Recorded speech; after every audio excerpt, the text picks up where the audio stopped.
ରେଶମ ସହରର ବ୍ୟସ୍ତବହୁଳ ହନୁମାନ ବଜାର ଛକ। ଏଠାରେ ବର୍ଷ ବର୍ଷର ପୁରୁଣା ହନୁମାନଙ୍କ ମନ୍ଦିର ଓ ଏକ ମଠ ରହିଛି। ତେଣୁ ଛକର ନାମ ହନୁମାନ ବଜାର ଛକ। ରଥଯାତ୍ରାଠୁ ବାହୁଡ଼ା ଯାଏଁ ଏହି ଜନଗହଳିପୂର୍ଣ୍ଣ ଛକରେ ଭିଡ଼ ଟିକିଏ ବଢ଼ିଯାଏ। କାରଣ ଏହି ଛକରେ ଗୋଟିଏ ନୁହେଁ, ସହରର ଚାରିଟି ଜଗନ୍ନାଥଙ୍କ ଅସ୍ଥାୟୀ ଆଡ଼ପ ମଣ୍ଡପ ବା ଗୁଣ୍ଡିଚା ଘର ଅସ୍ଥାୟୀ ଭାବେ ପ୍ରସ୍ତୁତ ହୁଏ। ତେଣୁ ରଥଯାତ୍ରା ଠାରୁ ବାହୁଡ଼ା ପର୍ଯ୍ୟନ୍ତ ହନୁମାନ ବଜାର ଛକରେ ଭିଡ଼ ଆହୁରି ଅଧିକ ହୋଇଯାଏ। ହନୁମାନ ବଜାର ଛକରେ ସହରର ବଡ଼ ଜଗନ୍ନାଥ, ସାନ ଜଗନ୍ନାଥ, ତ୍ରିମୂର୍ତ୍ତି ଜଗନ୍ନାଥ ମନ୍ଦିର ସମେତ ଜଗନ୍ନାଥ ମନ୍ଦିରର ରଥ ଲାଗେ।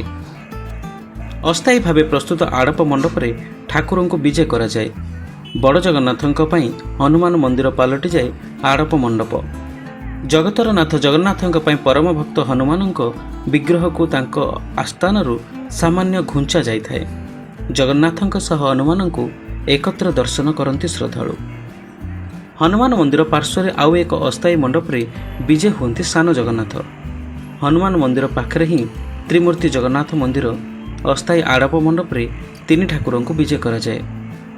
ହନୁମାନ ମନ୍ଦିର ଛକରେ ଥିବା ଏକ ମଠ ନିକଟସ୍ଥ ଅସ୍ଥାୟୀ ଆଡ଼ପ ମଣ୍ଡପରେ ପାତାଳେଶ୍ୱର ମନ୍ଦିରର ତିନି ଦିଅଁଙ୍କୁ ବିରାଜମାନ କରାଯାଇଥାଏ। ପୂର୍ବରୁ ହନୁମାନ ବଜାର ଛକରେ ବଡ଼ ଜଗନ୍ନାଥ, ସାନ ଜଗନ୍ନାଥ, ତ୍ରିମୂର୍ତ୍ତି ଜଗନ୍ନାଥ ମନ୍ଦିରର ସ୍ଥାୟୀ ଗୁଣ୍ଡିଚା ଘର ରହିଥିଲା। କିନ୍ତୁ 2010 ମସିହାରେ ରାସ୍ତା ପ୍ରଶସ୍ତୀକରଣ ପାଇଁ ଗୁଣ୍ଡିଚା ଘରଗୁଡ଼ିକୁ ଭାଙ୍ଗିବାକୁ ପଡ଼ିଲା। ଏଣେ ପାତାଳେଶ୍ୱର ଜଗନ୍ନାଥ ମନ୍ଦିର ମଧ୍ୟ ପ୍ରତିଷ୍ଠା ହୋଇଥିଲା। ତେଣୁ 2010 ପରଠାରୁ ହନୁମାନ ବଜାର ଛକରେ ଚାରିଟି ଜଗନ୍ନାଥ ମନ୍ଦିରର ଅସ୍ଥାୟୀ ଆଡ଼ପ ମଣ୍ଡପରେ ଠାକୁର ଶ୍ରଦ୍ଧାଳୁଙ୍କୁ ଦର୍ଶନ ଦିଅନ୍ତି। ହନୁମାନ ବଜାର ଛକରେ କେବଳ ପାତାଳେଶ୍ୱର ଜଗନ୍ନାଥ ମନ୍ଦିରର ତିନୋଟି ରଥ ଲାଗିଥାଏ। ଗୁଣ୍ଡିଚାରୁ ବାହୁଡ଼ା ଯାଏଁ ଗୋଟିଏ ଜାଗାରେ ଚାରିଟି ଜଗନ୍ନାଥ ମନ୍ଦିରର ଠାକୁରଙ୍କୁ ଆଡ଼ପ ମଣ୍ଡପରେ ଦର୍ଶନ କରି ବେଶ୍ ଆନନ୍ଦିତ ହୋଇଥାନ୍ତି ଶ୍ରଦ୍ଧାଳୁ। ଜୟ ଜଗନ୍ନାଥ। Bureau report, silk city local.